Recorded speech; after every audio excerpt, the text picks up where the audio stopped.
एक बार एक शेर था। वह एक शक्तिशाली जानवर होने के कारण जंगल का राजा था। वह एक दिन में कई जानवरों का शिकार करके खा जाता था। जंगल के अन्य सभी जानवर उससे डरते थे। वे अपने आप को जल्द ही समाप्त किए जाने के बारे में भी चिंतित थे, क्योंकि शेर व्यापक दर पर जानवरों को मार रहा था।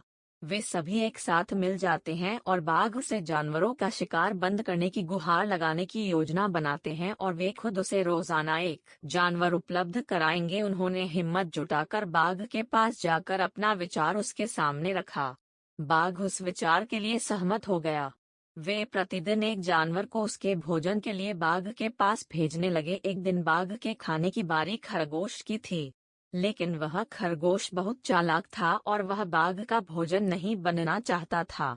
वह बहुत धीरे धीरे बाघ की गुफा की ओर चल पड़ा।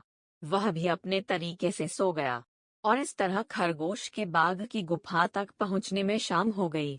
बाघ लंबे समय से अपने भोजन की प्रतीक्षा कर रहा था, जिससे उसे गुस्सा आ गया और उसे बहुत भूख लगी, और खरगोश को देखकर वह गुस्से से चिल्लाया कि उसे बहुत भूख लगी है और उन्होंने अभी एक बहुत छोटा खरगोश भेजा है। खरगोश ने कहा, महामहिम, उन्होंने वास्तव में मेरे सहित हमें 6 भेजे, लेकिन हमारे रास्ते में एक बाघ आया और खुद को जंगल का राजा होने का दावा किया।